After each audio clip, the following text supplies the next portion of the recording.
Oi, pessoas, tudo bom? Por que o universo existe, né? A gente sabe que as partículas e antipartículas elas são criadas aos pares. E é isso que a gente acredita que aconteceu lá no início do universo. A gente sabe também que quando partícula e antipartícula elas se encontram, elas se aniquilam e liberam energia. E não sobra mais nada. Ou seja, né? A gente não deveria estar aqui. Mas, né? Tamo aí pra atividade.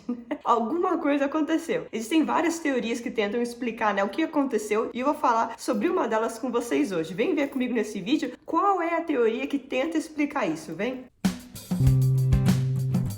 Oi, pessoas, tudo bom? Sejam muito bem-vindos ao canal A Física. Se você não me conhece, eu sou a Mônica Nunes, eu sou física. E se você acabou de chegar nesse canal, não se esqueça de clicar no botão de se inscrever e de ativar o sininho para saber quando eu libero vídeo novo por aqui. E já que você está clicando em coisa, já deixa o seu like aqui nesse vídeo, né, para dar aquela força pro canal. Esse problema que eu falei para vocês na introdução do vídeo é o problema conhecido como assimetria entre matéria e antimatéria. E é um dos problemas gigantes da física e faz muito tempo que a gente tenta encontrar resposta para esse problema, né? O problema todo, né, vem do fato de que a teoria do Big Bang e a teoria da relatividade, elas dizem que quando o universo foi criado lá há muito tempo, né? As partículas, né? Elas foram criadas aos pares. Então, nasceu um par partícula e a sua antipartícula juntas, beleza? Então, por exemplo, né? Cada elétron que a gente vê, ele deveria ter seu pósitron, né? Que é o antielétron por aí. Mas, né? Não tem. Mas é quando a gente olha para o universo como um todo, a gente só vê matéria. Então, o que tá acontecendo, né? Não sei. Então acabou o vídeo, né? Não. Apesar de a gente não entender direito ainda o que está acontecendo, existem algumas teorias que tentam explicar esse problema, né? Uma dessas teorias tem a ver com os nossos mais amados e queridos neutrinos, né? Então talvez eles possam trazer uma resposta, uma dica, né? E apontar pra gente pro caminho certo. E essa é a chamada leptogênese. Não é leptospirose, não tem nada a ver com leptospirose. O nome, né, é esquisito, parecido, né? Mas não tem nada a ver com leptospirose. Aliás, nem engraçado, né? Mas ok. A gente não sabe se essa teoria tá correta, né? A gente não tem ideia se a leptogênese consegue justamente explicar essa assimetria entre matéria e antimatéria, mas ela é uma das teorias que estão por aí, então a gente tem que testar. E a vantagem dela é que ela teria uma assinatura que a gente conseguiria estudar, a gente conseguiria medir hoje em dia. Então é por isso que a gente tá animado com relação a essa leptogênese. Esse é um dos objetivos do experimento DUNE, que é um dos experimentos que eu participo, né? O Deep Underground Neutrino Experiment. Esse experimento, ele na verdade é feito por dois detectores, né? Ele é composto por dois detectores, um fica aqui no Fermilab. Não fica aqui não, vai ficar, a pena não tá pronta, né? Então, um detector vai ficar aqui no Fermilab e o outro vai ficar num outro estado chamado South Dakota, que fica 1.300 quilômetros distante daqui, e esse detector vai ficar enterrado a 1 quilômetro da superfície terrestre, justamente para blindar de outras partículas que a gente não quer estudar naquele momento. Mas vamos entender um pouco, né, o que é essa tal de leptogênese. Eu vou fazer várias afirmações aqui que parecem doidas, etc, mas justamente essa teoria, não posso fazer nada. E é óbvio também que tem muito mais coisa por trás do que eu vou falar pra vocês. O que eu vou falar, tipo, é o básico do básico do básico, que tá ali bem na superfície, né? Não vou entrar nos detalhes mais profundos, mas a gente vai passar aqui na superfície, beleza? Vamos falar uma coisa bem genérica. O nome, né, leptogênese, como eu disse, não vem de leptospirose, vem do nome leptons, né? Lembra lá desse vídeo aqui no modelo padrão, né, que eu falei pra vocês sobre as partículas elementares? Pois é, a gente tinha um grupo de quarks, né? Então tinham lá todos os quarks que a gente conhece, falei pra vocês sobre eles. E tem também o grupo dos leptons, né? Dentro desse grupo dos leptons, a gente tem o elétron, né? Nosso parceirão aqui de vida, tá aqui, palpa toda a obra. E além do elétron, tem também o muon e tem também o tau, né? Os primos mais pesados do elétron. Além desses três leptons carregados, né? Lembra, o elétron, ele tem carga elétrica e o muon e o tau também tem carga elétrica. Então, além desses leptons carregados, a gente tem os leptons neutros, que são os nossos amados neutrinos, né? Neutrino eletrônico, neutrino muônico, neutrino tauônico. Então, esse aí é o grupo dos leptons. Então, toda essa leptogênese vai vir ao redor desse grupo dos leptons. Então, justamente, a gente vai olhar para os neutrinos que estão dentro desse grupo. Então, essa leptogênese, ela prevê alguns processos físicos que podem aparecer no grupo dos neutrinos, no grupo dos leptons. E que talvez esses processos, eles podem dar, né, uma pista do que aconteceu lá atrás, né? Por que aconteceu esse desbalanço de matéria e antimatéria. Bom, essa teoria, né, ela se passa, né? Ela tem toda uma historinha bonitinha, né? Então, ela se passa lá no comecinho do nosso universo, quando o nosso universo era um bebê. Ai, Que bonitinho. A gente vai falar do nosso universo bebezinho recém-nascido, na ordem de trilionésimos de segundo depois que o nosso universo nasceu. Ai, que bonitinho. Super bonitinho, super baby, recém-nascido, ok? Então a gente tá falando desse universo lá atrás. Esse universo lá atrás era bem diferente do nosso universo de hoje em dia, né? O que acontecia lá naquela época, o universo era muito quente. Mas, tipo, quente num nível que a gente não consegue reproduzir em laboratório. Esse é o nosso universo, esse é o universo que a gente tá conversando. E nesse universo super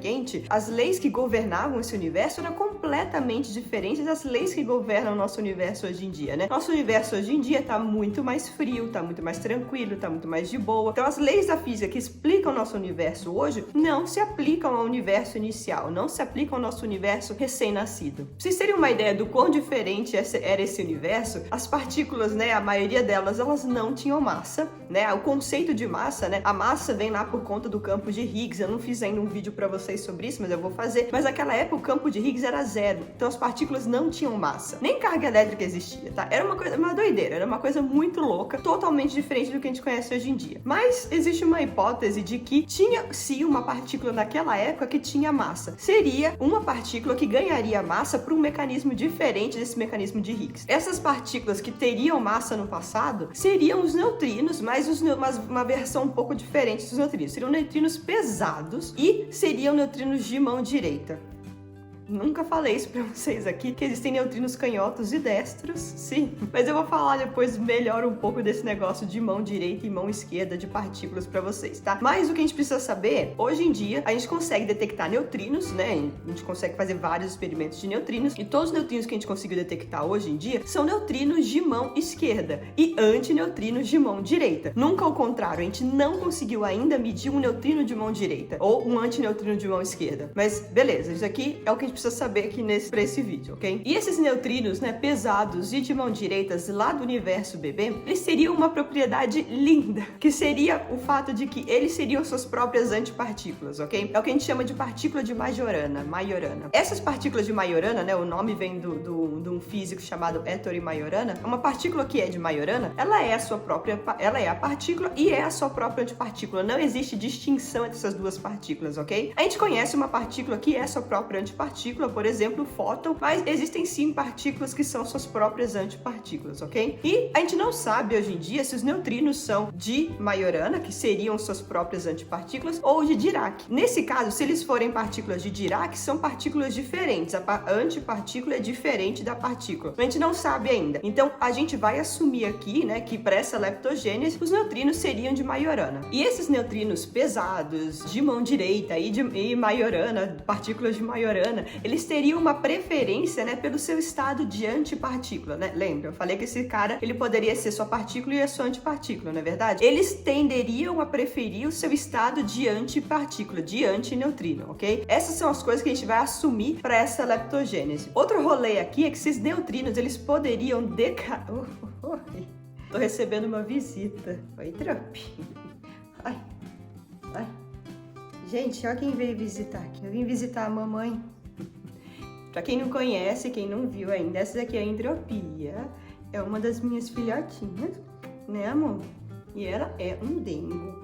E ela combina com o nome dela, né? Você vai ficar aqui ou você vai sair? Você pode decidir o que você quer fazer da sua vida? Não sei, são decisões muito importantes, né? Se você fica aqui ou se você vai pro chão, eu sei. Mas eu gostaria que você decidisse. Acho que ela vai ficar aqui. Ela tá aqui no meu colo, mas acho que ela vai ficar quietinha. De vez em quando vocês vão ver um rabo passando aqui na minha cara. Então, esses neutrinos pesados de mão direita, partículas de Majorana, etc., eles teriam uma preferência pelo seu estado de antipartícula, ok? E esses neutrinos, eles teriam uma habilidade de decair em antileptons. E esses antileptons, eles poderiam passar por um processo que transformaria eles, desses antileptons, em baryons. Parênteses aqui de novo, pausa aqui de novo. Baryons são partículas compostas por quarks, né? Então, é uma outra classe de partículas. E a ideia é que esses neutrinos, né, lá de trás, eles decairiam em antileptons, né? Então, em outros leptons da versão antipartícula deles. E essas antipartículas, né, esses antileptons, eles poderiam passar por algum processo, né, que daria origem a baryons. Ou seja, uma antimatéria indo para a matéria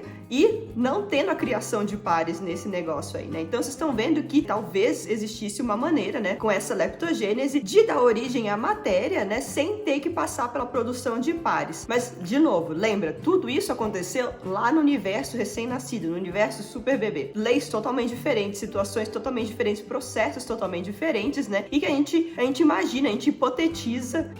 Existe essa palavra? Que a gente hipotetiza, né, que aconteceu dessa maneira. Aí o universo, né, ele foi expandindo, ele foi esfriando, ele foi, né, se tornando o que a gente conhece hoje como universo. E aí as nossas leis começaram a valer, né, do jeito que a gente conhece hoje. Ótimo. Mas esse desbalanço, né, essa produção a mais de matéria que aconteceu lá no passado no universo bebê, acabou se mantendo, né, se manteve e aí deu origem, né, à nossa matéria hoje em dia, né. As antipartículas, a antimatéria se aniquilou em algum momento nesse processo com matéria, né? Liberou energia, ok. Mas como tinha mais partícula no universo, né? Mesmo essas partículas que se aniquilaram com antipartículas, sobrou ainda matéria, o que é o que a gente espera, né? Que é o que a gente tá vendo aqui. Então, esse processo todo explicaria o porquê que a gente tem matéria só hoje em dia e não matéria, antimatéria e não só energia, né? Mas e aí, né? Parece tudo muito louco. São várias hipóteses, várias, né, ideias que a gente teve que tirar do bolso, né? E como eu falei pra vocês há um tempo, a gente não consegue reproduzir as condições originais lá do universo recém-nascido. Então, como que a gente vai verificar se tudo isso que eu falei, né, ou se alguma coisa aí vale, se alguma coisa aí faz sentido? Tem um detalhe. Essa leptogênese, né, esse processo de leptogênese, ele deixaria tipo um fóssil que a gente conseguiria detectar hoje em dia. Então, seria um sinal que a gente conseguiria medir hoje nos neutrinos, que poderia ser uma indicação, que poderia dar indício, né, que poderia dar esperança pra gente de que essa leptogênese seria verdade. E é isso que esse experimento Dune tenta medir. Essa leptogênese, né,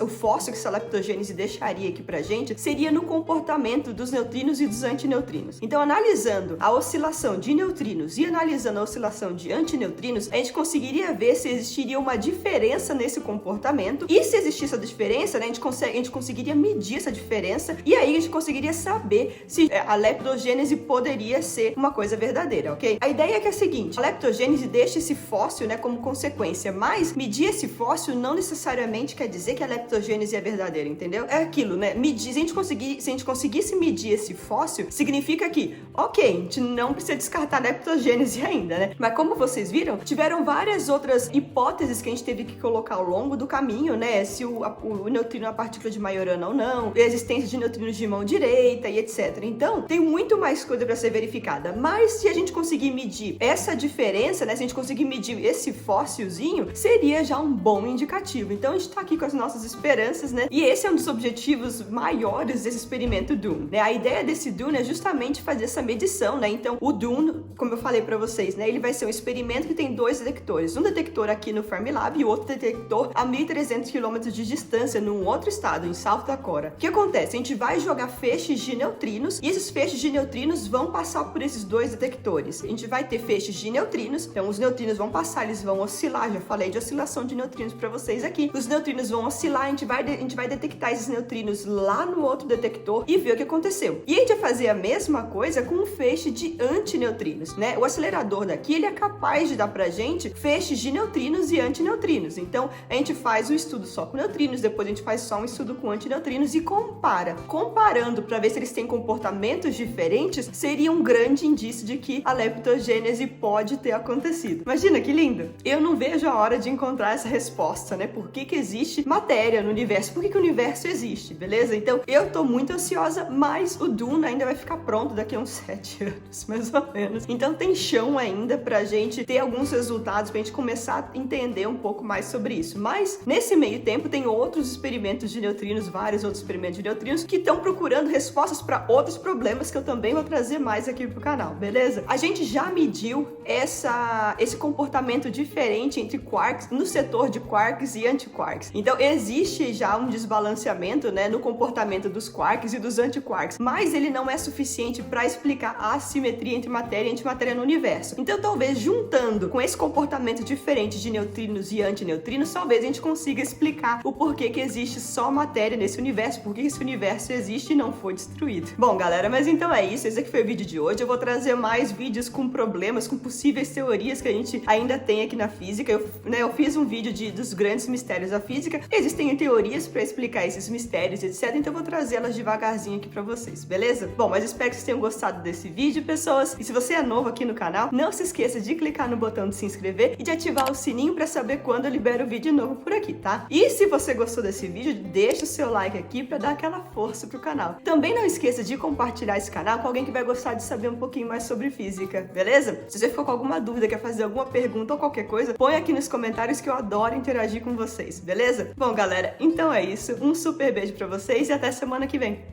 Tchau!